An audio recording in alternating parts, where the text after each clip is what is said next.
முன்னோர்கள் ஆராய்ச்சி செய்து இந்த உலகத்துல இந்த பிரபஞ்சத்திலிருந்து எடுத்த கர்மவினை தீர்க்கக்கூடிய மூல மந்திரம். நீங்க கோவில்ல போய் விளக்கேத்துறதா இருந்தா இந்த மந்திரத்தை ஒரு முறை சொல்லுங்க. முற்பிறவியில செய்த பாவங்கள் எப்பிறவிக்கும் தொடராமல் இருக்க இப்பிறவியிலேயே என் தந்தை வழியில் வந்த கர்மாவினை, என் தாய் வழியில் வந்த கர்மாவினைகள், என் தாயுடைய கர்ப்பத்திலிருந்து நான் இந்த பூமிக்கு கொண்டு வந்த கர்மாவினைகளும் இன்றோடு நிவர்த்தியாகட்டுன்னு 5 தீபம் விளக்கேத்தி சாமிக்கு தேங்காய் வளம் பூ மாலை கல்கண்டு வாங்கி அர்ச்சனை பண்ணி உங்க ஜாதகத்தை கொண்டு போய் சாமி பாதத்துல வச்சு இன்னையோட எனக்கு எல்லாம் நல்லது நடக்கும்னு மனசார கும்பிட்டு வாங்க. உங்க வாழ்க்கையில அசுர வளர்ச்சிக்கு வந்து உங்க வாழ்க்கையில எல்லா கடமையும் முடிப்பீங்க. பாரம்பரிய திருவள்ளுவர் குல வம்சம் பிரசன்ன ஜோதிடர் சுபமாரிமுத்து திருப்பூர்லேருந்து இந்த பதிவு உங்களுக்காக. இந்த பரணி அப்படின்னாலே 3 எழுத்தான், பா ரா நீ இல்லைங்களா, பரணின்னு வருது. அந்த காலத்தில் நிறைய விஷயங்களை வந்து பரணி நட்சத்திரக்குள்ளே ஒழிச்சு வச்சுருக்காங்க. பரணி நட்சத்திரத்தில் யாராவது ஒருத்தர் பிறந்தாங்கன்னு பார்த்தீங்கன்னா அசுபதி நட்சத்திரத்துக்கு 2வது நட்சத்திரம் தான் பரணி. அப்போ 2வது நட்சத்திரத்தை வச்சுருக்காங்க. ஏன் அந்த காலத்தில் வச்சுக்கிறாங்கன்னா அசுவனி என்பது கேது, அதுக்கு அடுத்தது சுக்கிரன். இந்த சுக்கிரனை கரெக்டாக 2வது நட்சத்திரமாக வச்சுருக்காங்க. இந்த 2வது நட்சத்திரம் எப்போவுமே ஒருத்தருக்கு வந்து பணம் தரும் நட்சத்திரம்ங்க. யாருக்காக இருந்தாலும் 2வது நட்சத்திரம் வந்து பணம் தரும் நட்சத்திரம். இப்போ ஒருத்தருடைய நட்சத்திரத்துக்கு அடுத்த நட்சத்திரம் தான் பணம் தரும் நட்சத்திரங்கன்னு. அப்போது இந்த பரணி நட்சத்திரம் என்ன அப்படின்னு கேட்டிங்கன்னா, ஆதி காலத்தில் முன்னோர்கள் எப்படி இதை உருவாக்கியிருக்கிறாங்க அப்படின்னு கேட்டால், இந்த பரணி நட்சத்திரத்தில் யாராவது ஒருத்தர் பிறந்தால் சுக்கிரன் திசையில் தான் பிறப்பாங்க. பிறக்கும் போதே சுக்கிரன் திசைங்க. இவருடைய முக பாவனை எப்படி இருக்குன்னு கேட்டிங்கன்னா, சுக்கிரன் திசையில் பிறந்துக்கிறவங்க எப்போவுமே கொஞ்சம் அழகை விரும்புவாங்க. தன் அழகு என்றைக்கு குறையக்கூடாது. அதனால் இந்த அழகை ரசிக்கிறதும் அழகை விரும்புகிறதும் அவங்களுக்கு ரொம்ப பிடிக்கும். அப்போது இந்த பரணி நட்சத்திரத்தில் ஒருத்தர் பிறந்து சுக்கிரன் திசையில் பிறந்தாலே சுக்கிரன் என்பது இசை, நடனம், நாட்டியம், கலை, பரதம், சிற்றின்பம் எல்லாமே சுக்கிரன் தாங்க. இந்த உலகத்தில் இவ்வளவு பெரிய அழகு இந்த உலகத்துக்கு கிடைச்சது காரணமே சுக்கிரனுடைய தூண்டுதல் இல்லாமல் ஒருத்தருக்கு ஆணுக்கு பெண்ணுக்கு இவ்வளவு அழகு சாதனங்கள் வந்திருக்காது.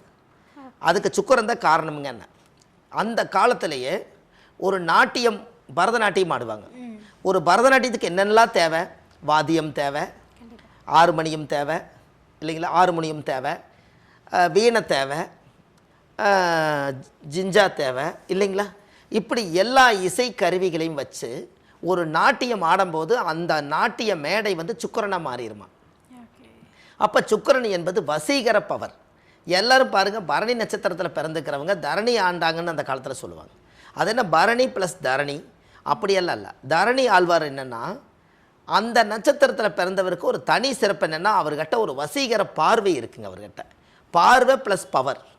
அவங்க பார்த்தாங்கன்னா அவங்களுடைய காந்த பார்வைன்னு சொல்லுவாங்க இல்லைங்களா, அந்த சக்தி வந்து அவங்க இழுக்கக்கூடிய பவர் வந்து அந்த 2வது நட்சத்திரம் என்பது 2ஆம் இடம் என்பது கண்ணு. இந்த சுக்கிரனுடைய வசீகரம் வந்து கருவெளியில் கொண்டுட்டு போய் கடவுள் வச்சுருப்பார். அதனால் இவங்க பார்த்தாலே ஒரு வசீகரமான முகமாக இருப்பாங்க. அவங்களுக்கு பல் வரிசையாக இருக்கும். என்னங்க, சுக்கிரனாலே சிரிப்பு, அதனால் அவங்களுக்கு பல் வரிசையாக இருக்கும். நீண்ட நெற்றி, புட்டுக்கண்ணம், அம்மன் மாதிரி புட்டுக்கண்ணம். ஏன்னா சுக்கிரன் என்பது முகம். எதுங்க, 2வது நட்சத்திரம் வந்து மேசம். மேசத்தில் வந்து 2வது நட்சத்திரம் வந்து முக அழகு. அப்போ இந்த சுக்கிரனுடைய முக அழகு, வசீகரம் எல்லாமே இவங்ககிட்ட அதிகமாக இருக்கும். ஒரு 10 வயசு 15 வயசுக்கு அப்புறம் மெச்சூரிட்டி ஆகும்போது தன்னை அழகுபடுத்தி அவங்க பாதுகாப்பாக வச்சு இந்த உலகத்தில் நம்ம இவ்வளோ அழகாக பிறந்ததுக்கு கடவுளுக்கு நன்றி சொல்லிட்டு அந்த அழகு தான் அவங்களோட வாழ்க்கையில் கடைசி வரைக்கும் கூட இருக்குங்க. இது வந்து யாருன்னு கேட்டிங்கன்னா பரணி நட்சத்திரம். அவங்களுக்கு ரொம்ப இயற்கையாகவே ஆண்டவன் கொடுத்த அழகு. 2வது, அவங்க பிறக்கும் போதே சுக்கிரன் திசையில் பிறப்பாங்க. இந்த சுக்கிரன் திசையில் பிறந்தால், ஒரு பெண்ணாக பிறந்தால் மகாலட்சுமியே பிறக்குது இல்லைங்களா. வீட்டுக்கு ஒரு மகாலட்சுமி பிறந்து சுக்கிரன் திசையே நடந்தால் அந்த குடும்பத்தில் என்ன கஷ்டத்தில் அவங்க வாழ்ந்தாங்களோ இந்த சுக்கிரன் திசை பிறந்த உடனே இதை போய் சரி பண்ணி விட்டுருங்கன்னு சொல்கிறோம்.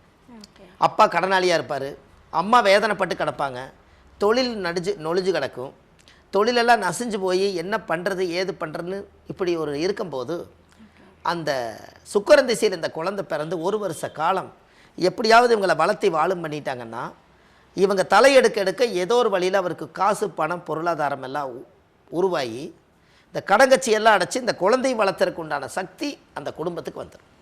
அதுக்கு தான் அந்த காலத்தில் முன்னோர்கள் அந்த பரணி நட்சத்திரம் தரணி ஆளுன்னு எதுக்கு சொன்னாங்கன்னா, அந்த குழந்தை பிறந்து ஊரே வந்து பாராட்டுற அளவுக்கு படிப்பு, கல்வி, அறிவு எல்லாம் இருந்து கடைசியில் உலக புகழ் பெற்றதுங்களா.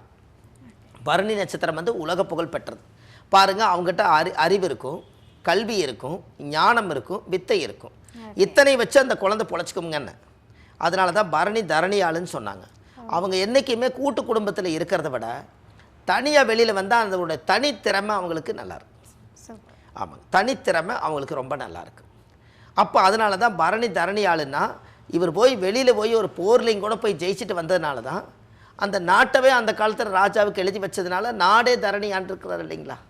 அப்போ அவர் வந்து கூட்டு குடும்பத்துக்குள்ளே சின்ன ஒரு வீட்டுக்குள்ளே ஒரு வட்டத்தை போட்டு வாழ்ந்துருந்தாருன்னா அவர்னால் வாழ முடியாது. அப்போ அவருக்குன்னு ஒரு சக்தி வெளியில் வந்ததுக்கப்புறம் தான் அவரை அடிக்க முடியும், போரில் போய் நம்ம ஜெயிக்க முடியும், ஒரு எதிரியை எதுக்க முடியும். இந்த சக்தியெல்லாம் வெளியிருந்து பார்த்துருக்காங்க. அதனால் வந்து பரணி நட்சத்திரத்தன்னைக்கு போர் தொடங்கியிருக்கிறாங்க. அன்னைக்கு போரில் ஜெயிச்சதுனால அந்த நாட்டை அவருக்கு எழுதி கொடுத்ததுனால பரணி தரணி ஆளுன்னு பேர் வந்து. என்னங்கம்மா, பரணி நட்சத்திரத்தன்னைக்கு போர் தொடங்கியிருக்கிறாங்க. அந்த பரணி நட்சத்திரம் நீ போய் தரணி ஆண்டுட்டு வான்னு சொன்னது நாட்டை கைப்பற்றிட்டு வந்துட்டார். அதனால் நாடே அவருக்கு நாட்டிய அந்த பட்டயத்தில் எழுதி கொடுத்தோன்னே அவர் தரணி ஆண்டுட்டு வந்துட்டார். அப்போ பரணி தரணி ஆளுங்கிறது அவர் செஞ்சதுனால பரணி நட்சத்திரம் பிறந்துக்கிறவங்களாம் தரணி ஆளுவாங்கன்னு இன்றைக்கி பழமொழியை கொண்டு வந்துட்டாங்க. அப்போ சுக்கிரன் திசையில் தான் அவர் பிறப்பாங்க. ஆணாக இருந்தாலும் சரி, பெண்ணாக இருந்தாலும் சரி, சுக்கிரன் திசையில் பிறப்பாங்க. இந்த சுக்கிரன் திசையில் பிறந்த உடனே அவங்களுடைய வாழ்க்கை எப்படி இருக்குது அப்படின்னா, ஜாதகத்தில் பாருங்கள், முன்னோர்களுடைய ஆசீர்வாதத்தை சொல்கிறாங்க. பிறக்கும்போது சுக்கிரன் திசையில் பிறப்பாங்க. அப்போ குழந்தையாக இருப்பார் இல்லைங்களா.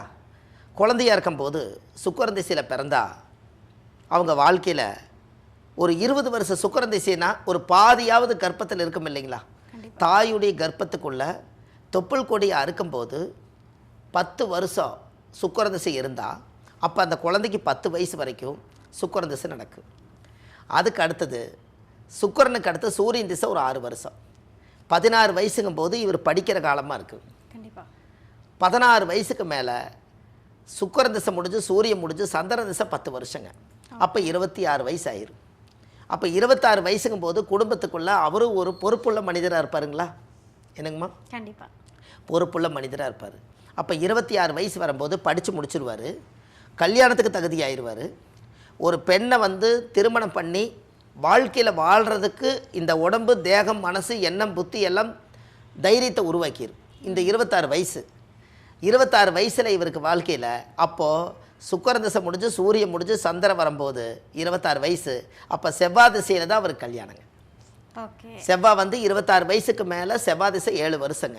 33 வயசுக்குள்ளே பெரியவங்க என்ன பண்ணுவாங்க, உனக்கு வயசு கரெக்டான வயசு பையன் ஆகிட்ட, இனி ஒரு பொண்ணை பார்த்து உனக்கு கல்யாணம் பண்ணி கொடுத்துட்டா நீ தனி கொடுத்துனமா போய் இனிமேல் அப்பா அம்மா விட்டுட்டு நீ தனியாக திறமையாக வாழ்ந்து இனிமேல் நீ வாழ்ந்து வழகுன்னு சொல்லி பெற்றவங்களே முடிவெடுக்கிற காலம் 26 வயசு. கரெக்டுங்களாங்கம்மா. அப்போது செவ்வாய் திசையில் இவர் கல்யாணம் பண்ணுவார். அப்போது 26 ஒரு 7 33 வயசு. கல்யாணம் பண்ணி குழந்தை பிறக்கிறதெல்லாம் ராகு திசைக்குள்ளே கல்யாணம் பண்ணி குழந்தை பிறந்துருவார். ராகு திசை 18 வருஷங்க. அப்போ 18 வருஷத்துக்கும் 33 வயசு கணக்கு போட்டோம்னா கிட்டத்தட்ட 33 இதில் ஒரு 18 கிட்டத்தட்ட பார்த்தீங்கன்னா 51 வயசுங்க. என்னங்க, 33 அதில் ஒரு 18 இதை கணக்கு போட்டால் ஒரு 51 வயசு வந்துடும். அப்போ இவருக்கு 51 வயசு வரைக்கும் இவருக்கு ராகு திசை தான் நடக்கும். அப்போ இந்த ராகு திசையில் இவர் ஜாதகத்தில் என்னென்னா, இடம் வாங்கிறது, வீடு வாசல் கட்டுறது, தொழில் அமைக்கிறது, குடும்பத்துக்கு தேவையான விஷயங்களை நிறையா பண்ணுறது, இந்த மாதிரி விஷயங்களை எல்லாமே அந்த ராகு திசை தான் கொடுக்கும். அப்போ இந்த ராகு திசையில் நம்மளுடைய வாழ்க்கையில் பெரிய பெரிய மாற்றத்தை உருவாக்குறதுக்கு இந்த ராகுவே காரணம். அப்போ இவருக்கு சுக்கிரன் திசை முடிஞ்சு சூரியன் முடிஞ்சு சந்திரன் முடிஞ்சு செவ்வாய் முடிஞ்சு ராகு திசை வரும்போது அவர் வாழ்க்கையில் இடந்தடம் வாங்கி வீடு வாசல் கட்டி சமுதாயத்தில் ஒரு கௌரவமாக வாழக்கூடிய யோகம் இருக்குது. என்னங்கம்மா, அப்போ 51 வயசு ஆச்சுங்களா. அதுக்கு அடுத்தது 51 வயசுக்கு மேலே ராகு திசை முடிஞ்சு குரு 16 வருஷங்க. அப்போ 50 ஒரு 16 வந்து 66 வயசு, ஒரு 1 7 67 வயசு. அப்போ 67 வயசுக்குள்ளே இவர் குரு திசையில் தான் கடமை முடிக்கிறாரு. யாருங்க, பரணி நட்சத்திரத்தில் பிறந்திருக்கிறவங்க குரு திசையில் தான் 2 குழந்தைகளை பெற்றாலும் கூட அந்த 2 குழந்தைகளுக்கும் கல்யாணம் பண்ணி வச்சு அவங்களுக்கு பேறுகாலம் பார்த்து அவங்களுக்கு ஆண் குழந்தையும் பெண் குழந்தையும் பெத்தெடுத்து பேரம்பேத்தியை கையில் எடுக்கும்போது எனக்கு குரு திசையில் குருவே குழந்தை வந்து சேர்ந்துருது. எப்படிங்கம்மா பாருங்கள். அப்போ எத்தனை திசை வருதுங்க? பரணி நட்சத்திரக்காருக்கு அவருடைய எதிர்கால திசை. ஏன்னா இந்த திசையெல்லாம் நீங்கள் ஒரு ஜோசியர்கிட்ட போனீங்கன்னா அவர் ஜாதகம் போனோன்னே உங்கள் வயசை கேட்பார். அந்த வயசுக்கு தகுந்த திசை போட்டு உங்களுக்கு இன்ன திசையில் இன்ன புத்தி நடக்குது அப்படிங்கிறத அவங்க அன்றைக்கி சொல்லுவாங்க. அந்த பேனாவை எடுத்து நோட் எடுத்து கணக்கு போட்டு நீங்கள் போகிற நேரம் என்ன வயசுக்கு என்ன திசை நடக்கிறதோ அந்த திசையை கண்டுபிடிச்சி அவங்க சொல்லுவாங்க. இந்த காலகட்டங்களில் இப்போ பாருங்கள், நீங்கள் பிறந்ததுலேருந்து இந்த உலகத்தில் நீங்கள் கல்யாணம் பண்ணி குழந்தை பிறந்து அந்த குழந்தைக்கு பெருசாக வளர்த்தி கல்யாணம் பண்ணி வச்சு அதுக்கு பேரம்பேத்தி எடுக்கிற காலம் வர வரைக்கும் இந்த சுக்கிரன் திசைக்கு உங்களுடைய இறுதி காலம் வரைக்கும் இந்த பலன் கூட வருது இல்லைங்கம்மா. அப்போ 66 வயசுக்கு மேலே குரு திசை 16 வருஷம் 60 முடிஞ்சா அதுக்கப்புறம் வீட்டில் அமைதியாக இருப்பார் இல்லைங்களா. குரு முடிஞ்சால் சனி 19 வருஷம். சனி என்பது என்ன? அமைதி. அதனால் சனி 19 வருஷம் அமைதியாக இருப்பார். அவர் வாட்டுக்கு அப்போ அந்த 66 வருஷம் இந்த 19 போடும்போது கிட்டத்தட்ட 70-75க்கு மேலே போயிடுறாரு இல்லைங்களா. அப்போ இவ்வளவு காலம் வந்துருச்சு. ரைட்டு, ரொம்ப சந்தோஷம். அப்போ என்ன அப்படின்னு கேட்டிங்கன்னா அப்போ சரியாக போச்சு இல்லைங்களாம்மா. பரணி நட்சத்திரக்காரர்களுக்கு எந்தெந்த திசையில் அவங்களுக்கு என்னென்ன வயசில் எந்த குழந்தைகள் நடக்கும், கல்யாணம் நடக்கும், கடைசியாக அவங்களுடைய முடிவு காலம் நமக்கு போதுங்கிற மனம். இப்போ நீங்கள் இது எதுக்கு இந்த வயசை பிரித்து சொன்னேன், திசை பிரித்து சொன்னேன்னு கேட்டிங்கன்னா, நம்ம வயசு இவ்வளவு இருக்குதுன்னு பாடுபட்டு இருந்தால் கடைசியில் மொத்தமாக வயசு கணக்கு போட்டு இவ்வளவு ஆயிடுச்சு நம்ம ஒன்றுமே சம்பாதிக்கலே நினச்சிடக்கூடாது இல்லைங்களா.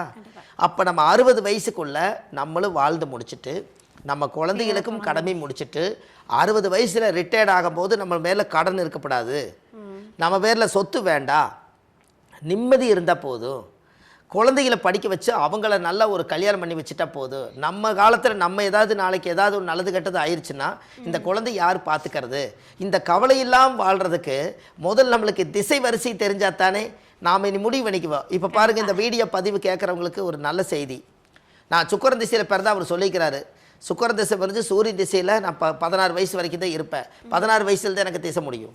அதுக்கு அடுத்தது சுக்கிரன் முடிஞ்சு சூரிய திசை 16, செவ்வாய் வந்தால் 7, செவ்வாய் வரும்போது 23, இப்படி ராகு வந்தால் 18, குரு வந்தால் 16, இப்படி எல்லா வயசு வரும்போது என்னுடைய வாழ்க்கையில் நான் வந்து 60 வயசுக்குள்ளே இந்த திசைகளெல்லாம் எனக்கு கிடைக்கும், இந்த திசைகளெல்லாம் நான் வாழுவேன்னு சொல்லி நிறைய விஷயம் பண்ணுவாங்க இல்லைங்களா.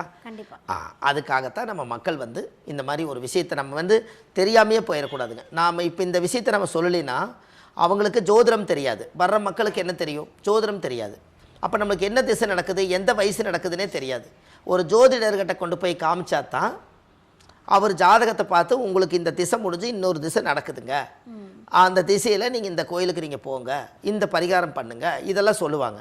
ஆனால் இன்றைக்கி இந்த பதிவை நம்ம இதுக்குள்ளே சொல்லிட்டோம்னா இந்த பதிவை கேட்கும்போது அவங்களே ஒரு நோட் எடுத்து, ஆமாம் நான் பரணி நட்சத்திரத்தை பிறந்தேன், சொன்ன மாதிரி தாயுடைய கர்ப்பத்தில் நான் 10 வருஷம் போக மீதி 10 வருஷம் இருக்குது, சுக்கிரன் திசை எனக்கு 10 வயசோட முடியும், சூரியன் திசை வரும்போது 16 வயசில் முடியும், செவ்வாய் திசை சந்திர திசை வரும்போது 26 வயசு முடியும், செவ்வாய் திசை வரும்போது 26, 7 ஒரு 33 வயசு முடியும், ராகு திசை வரும்போது 18 51 வயசில் எனக்கு ராகு திசை முடியும், குரு வரும்போது 16 வருஷம் இல்லைங்களா, 61 67 வயசு வரும்போது எனக்கு கண்டிப்பாக குரு திசை முடிஞ்சிடும். அதுக்குள்ளே என் பையன் பிள்ளைகளுக்கு நான் படிக்க வச்சு கல்யாணம் பண்ணி நான் வந்து எல்லாத்தையும் பார்த்துட்டு 66 வயசில் நாட்டுக்கே சுதந்திரம் கிடைக்காது, எனக்கு சுதந்திரம்னு சொல்லிக்கலாம் இல்லைங்களா. கண்டிப்பாக கண்டிப்பாக என்னங்கிறீங்க? இதையத்தான் அந்த காலத்தில் இதையெல்லாம் பிரித்து பார்த்து பலன் சொல்லுங்கன்னு சொன்னாங்க. அதுக்கு தான் திசை புத்தி அந்தரம், திசை புத்தி அந்தர சூட்சமம், இது வரைக்கும் பலன் எடுத்து நாம் எப்படி வாழ்ந்துட்டு இருக்கிறோங்கிற பாரம்பரியத்தை சொல்லணுங்களா. அதுக்குத்தான் இந்த பாரம்பரிய திருவள்ளுவர் குல வம்சம்னு நாம் இந்த 32 வருஷ அனுபவத்தில் நாம் இந்த பதிவை எப்படி கொடுத்தா மக்களுக்கு புரியுங்கிறது முதல் தெரியும் இல்லைங்களா. ஏன்னா அது பாமர மக்களும் கூட இருப்பாங்க, அவங்களுக்கு படிப்பறிவே இருக்காது. அவங்க ஒரு கிராமத்தில் ஏதாவது ஒரு விவசாயம் பண்ணுவாங்க, அந்த விவசாயம் பண்ணிவிட்டு நம்மளுக்கு ஒரு நாள் விவசாயம் வந்து ஒரு முதலீடு போட்டு நம்மளுக்கு நஷ்டமாயிடுச்சுன்னா எந்த ஜோசியர்கிட்ட போகிறதுன்னு கூட அவங்களுக்கு தெரியாது, ஒரு ஃபோன் நம்பரும் கூட நம்மளுக்கான இப்படியெல்லாம் இருக்கிறவங்க இன்னும் இருக்காங்க. அவங்களுக்கெல்லாம் தெரிகிற மாதிரி ஒரு பலன் சொன்னால் அந்த பலன் உலகத்துக்கு போய் சேரும் இல்லைங்களா. அதுக்காகத்தான் நம்ம வந்து இந்த அளவுக்கு சொன்னதுக்கு காரணங்க.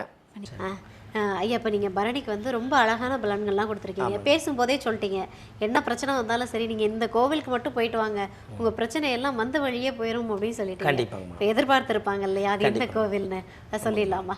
பரணி நட்சத்திரத்துக்கு. ஆமாம் ஐயா. ரொம்ப சந்தோஷம். பரணி நட்சத்திரத்துக்கு வந்துங்கம்மா அக்னிபுரீஸ்வரர், அதாவது வந்து அக்னீஸ்வரர். இந்த அக்னீஸ்வரருங்கிறது காரைக்கால் வழியில் இருக்குதுங்க. இந்த கூகுளில் சர்ச் பண்ணாங்கன்னா இந்த காரைக்கால் அக்னீஸ்வரர்னா பரணி நட்சத்திரத்துக்குன்னே கோயில் இருக்குதுங்க. கூகுளில் சர்ச் பண்ண இந்த கோயில் கிடைக்கும். இந்த கோவிலில் போய் 5 விளக்கு தீபம், சுவாமிக்கு தேங்காய் பழம் பூ மாலை கல்கண்டு வாங்கி அர்ச்சனை பண்ணி அந்த கோவிலில் போய் சாமி கும்பிட்டு உங்கள் ஜாதகத்தை வச்சு பூஜை பண்ணிட்டு வந்தீங்கன்னா உங்கள் வாழ்க்கையில் அசுர வளர்ச்சிங்க.